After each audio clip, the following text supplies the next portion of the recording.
Hi everybody, my name is Brahman Menor. I'm a teacher for Pranic Living and Enlightenment. A couple of days ago someone sent me a text message in which he asked me to explain a little bit about why do we have so many ideas and questions in our mind.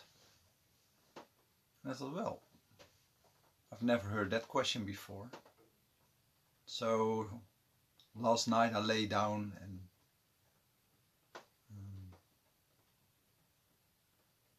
asked the Divine just to explain why do we have such a busy brain. And the answer was very simple.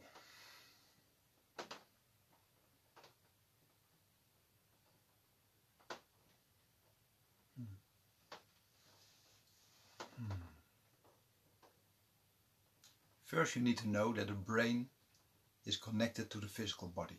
The brain is very complex and it has multiple functions. First, the survival of the physical body, breathing by itself, your heartbeat, your hair grow, etc., etc.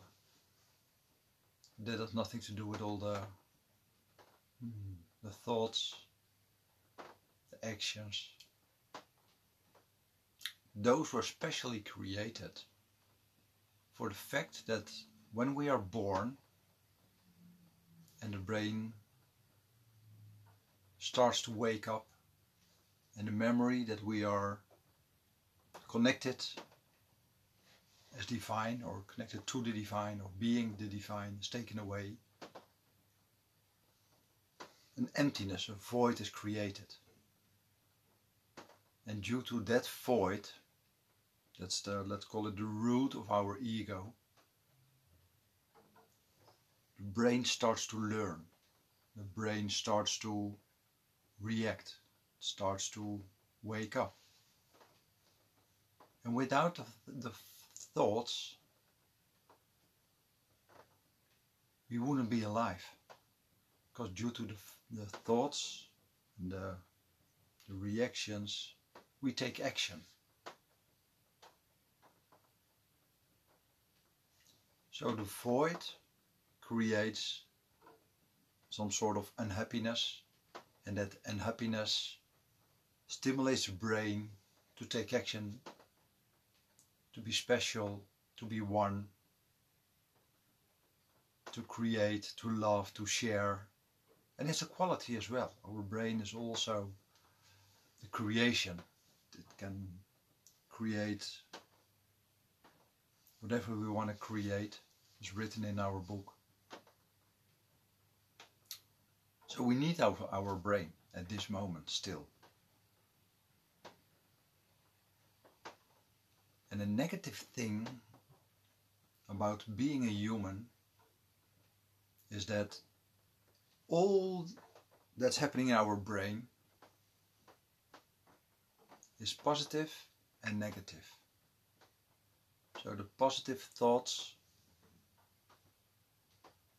are embraced and the negative thoughts we are struggling with. And why is that? Why do you think we struggle with the negative thoughts and we embrace the positive thoughts?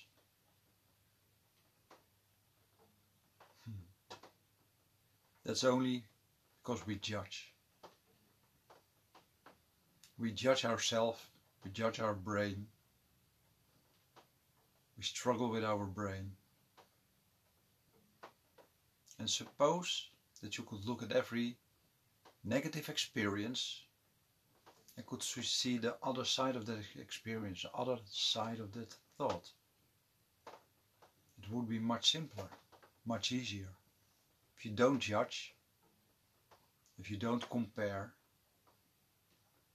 just embrace everything that is, there is no positive or negative. There is just a moment in the here and now. But that can be the end result. In between there are thoughts reacting on triggers, and triggers are just memories of the past, positive or negative.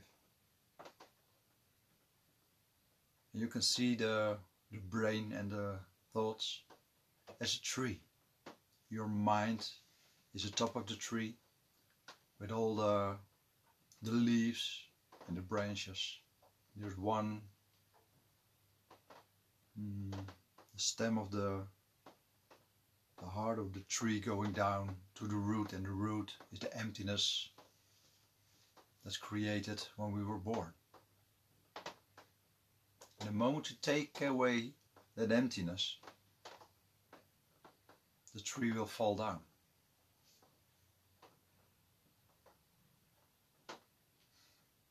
The ego will let go of its control. So there are, at the end, triggers, emotions, less and less thoughts.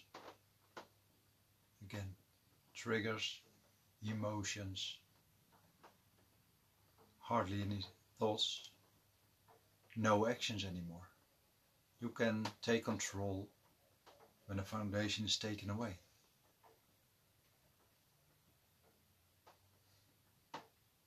So as long as you have a lot of thoughts all the time, there are still triggers that you react on. Find the emotion and or the trigger that you can recognize in every second, and recognize that your brain is reacting on that. The moment you recognize it, you're getting control. And the letting go moment is, I feel it, I hear it, and I don't feed it anymore.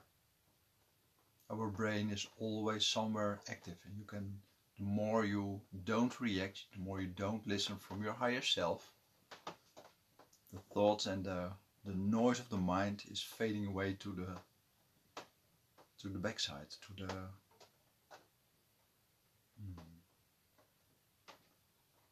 that space that you don't hear it anymore. And still it can be there, but you don't hear it.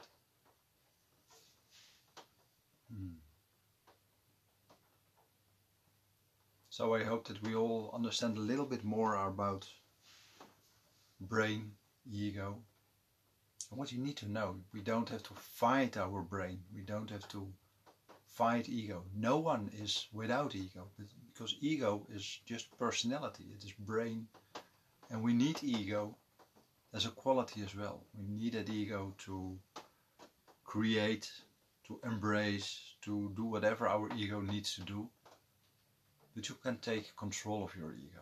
You can use your ego in a positive way instead of being triggered, being sad, being controlled by our ego. And it's not that simple,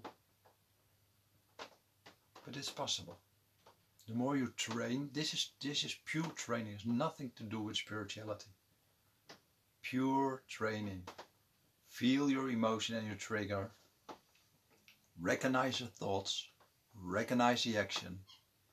Stop the action. Neglect the thoughts. And the triggers will be softer and softer. Because a negative thought always creates a loop.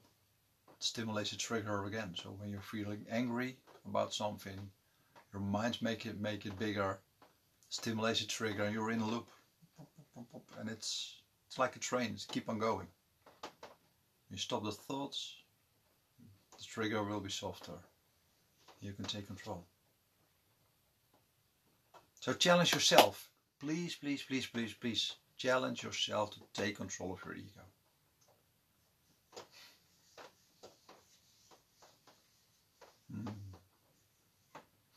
Thank you for watching today.